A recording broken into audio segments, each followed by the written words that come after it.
एक लड़का होता है जिसका नाम नितिन होता है, जो भोजपुर शहर में काम करता था। उसे एक दिन काम के सिलसिले मुंबई जाना था। मुंबई जाने के लिए उसे रात को ही ट्रेन मिलती है। दिन में वो अपना सारा सामान पैक कर देता है, फिर वो स्टेशन के लिए निकल जाता है। जैसे ही भोजपुर स्टेशन पहुंचता है, वहां पर से कोई भी दिखाई नहीं देता है। फिर नितिन बोलता है, कितना अजीब है ये स्टेशन। ना कोई आदमी दिख रहा है और ना ही कोई परिंदा। अब किससे पूछूं कि मुंबई वाली ट्रेन कौन से प्लेटफॉर्म पर आएगी। नितिन थोड़ा आगे जाकर देखता है। वहां उसे एक आदमी दिखाई देता है जो स्टेशन के एक बोर्ड के पास खड़ा था। उस बोर्ड पर कुछ लिख रहा था। नितिन उसे आवाज देता है, भाई साहब, यह मुंबई वाली ट्रेन किस प्लेटफॉर्म पर आएगी? हेलो, क्या आप मेरी बात सुन रहे हो?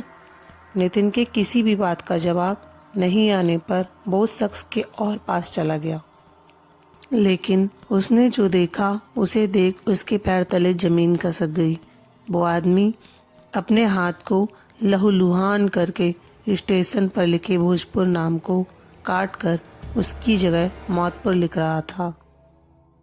जैसे ही वो आदमी नितिन को देखता है और उसे बोलता है, भाग जा यहाँ से, वो आएगी और तेरे जिस्म को भी चीरते हुए निकल जाएगी। अगर अपनी जान प्यारी है तो यहाँ से चला जा, भाग जा यहाँ से। इतना कहकर वो पागल आदमी खुद ही वहां से भाग गया। तभी नितिन की किसी ने पीठ धपधपाई। नितिन ने हिम्मत करके पीछे मुड़कर देखा। उसके सामने एक आदमी खड़ा था और वो स्टेशन मास्टर था। उसने नितिन को बोला, कौन हो तुम? इतनी रात को तुम यहाँ क्या कर रहे हो? नितिन अपनी टिकट दिखाते हुए कहता है, यह मेरी टिकट है, मुझे मुंबई जाना है। मुझे यह नहीं पता यह ट्रेन किस प्लेटफॉर्म पर आएगी। क्या आप मुझे बता सकते हो? स्टेशन मास्टर साहब। ओहो, तो तुम हो वो पहले यात्री जो इस स्टेशन पर 24 साल बाद अपनी ट्रेन पकड़ेगा। नितिन, 24 साल बाद? यह क्या बोल रहे हो आप स्टेशन मास्टर साहब? हाँ, क्योंकि इन 24 सालों में इस स्टेशन पर एक भी ट्रेन नहीं रुकी। अगर रुकी है तो उसने किसी को जिंदा नहीं छोड़ा। नितिन, ऐसा क्या हुआ इन 24 साल पहले?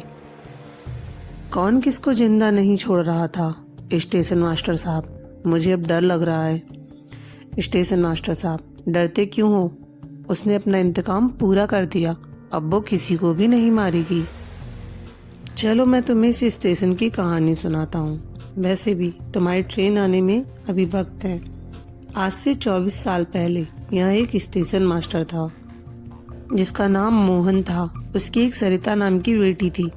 उसकी उम्र लगभग 19 साल की थी। सरिता अपने पिता का बहुत ख्याल रखती थी। उनके परिवार उन दोनों के अलावा कोई नहीं था। दूसरी ओर एक ट्रेन में 3 दोस्त सफर कर रहे थे। तीनों दोस्त का नाम रमन, अमन और राज था। राज अमन से कहता है, यार अमन, घंटों से ऐसे ही चले जा रहे हैं, क्या बकवास ट्रेन है ये। हम तीनों के अलावा और कोई भी नहीं है इस डिब्बे में। रमन कहता है, हाँ अमन, राज एकदम सही कह रहा है। अरे जब अकेले ही जाना था तो गाड़ी से ही आ जाते, ट्रेन में आने की क्या जरूरत थी।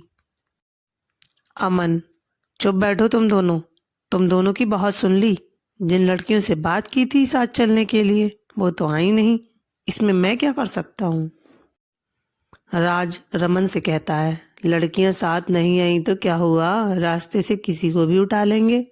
वैसे भी तेरा बाप मिनिस्टर है तो फिर किस बात का डरना। हंसते हुए बोला। अमन राज की बातों से सोचने लग जाता है। उसे एक विचार आता है। वो बोलता है, मैं तुम लोगों के लिए इंतजाम करता हूँ, बहुत ही मजा आएगा। वहीं भोजपुर के स्टेशन मास्टर साहब मोहन रात को अपनी ड्यूटी कर रहे थे।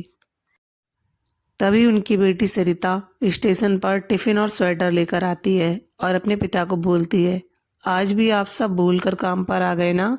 अगर मैं ना होती तो आप अपना बिल्कुल भी ख्याल नहीं रखते। मोहन, अच्छा हुआ तू आ गई, वैसे भी मुझे बहुत तेज भूख लगी है। सरिता अपने पिता को टिफिन और स्वेटर पकड़ाकर बोलती है, रुको मैं पानी लेकर आती हूँ, फिर दोनों साथ में खाएंगे। इतना कहकर पानी के लिए बढ़ी थी। तभी वहां एक ट्रेन आकर स्टेशन पर रुक गई, जिसमें वो 3 दोस्त सवार थे। वो तीनों दोस्त सरिता को देखकर मन ही मन हंसने लगते हैं। अमन रमन से कहता है, रमन मौका अच्छा है, लड़की को उठा देते हैं। वैसे भी ना कोई स्टेशन पर है ना ही हमारे डिब्बे में, किसी को कुछ भी पता नहीं चलेगा। वैसे भी तुम्हारा बाप मिनिस्टर है। इतना कहकर रमन ट्रेन से उतर जाते हैं। दबे पैरों से सरिता को दबोच लिया। जबरदस्ती उसे ट्रेन के अंदर ले जा रहे थे। उसकी मदद करने के लिए अमन और राज भी आ जाते हैं। सरिता चीखने लगी, पिताजी बचाओ मुझे, यह लोग मुझे जबरदस्ती ट्रेन के अंदर ले जा रहे हैं। सरिता की चीख सुनकर उसके पिताजी सरिता को बचाने के लिए उसके पास जा रहे थे। तब तक उन लोगों ने सरिता को ट्रेन के अंदर ले जाकर गेट बंद कर चुके थे। उसके पिता गेट को पीट पीट कर बोल रहे थे, मेरी बेटी को छोड़ दो, भगवान के लिए मेरी बेटी को छोड़ दो। मोहन गिड़गिड़ाता ही रहा। तभी एक हॉर्न से ट्रेन भी चलने लग गई। सरिता खुद को बचाकर खिड़की के पास अपने पिता को बोलने लगी, पिताजी मुझे बचाओ, यह लोग बहुत ही गंदे हैं, बचाओ मुझे। उसको देखकर उसके पिताजी भी ट्रेन के साथ साथ भागने लगे। तभी उनका पैर फिसल गया, वो ट्रेन के नीचे आ गए और उनके शरीर के 2 टुकड़े हो गए। यह सब देखकर सरिता जोर जोर से रोने लग गई। सरिता को उन लोगों से बचाकर ट्रेन के गेट के पास आकर खड़ी हो जाती है। उन लोगों को बोलती है, जिस तरीके से तुम लोगों ने हमारे साथ किया, मैं उसके लिए तुम लोगों को कभी माफ नहीं करूंगी।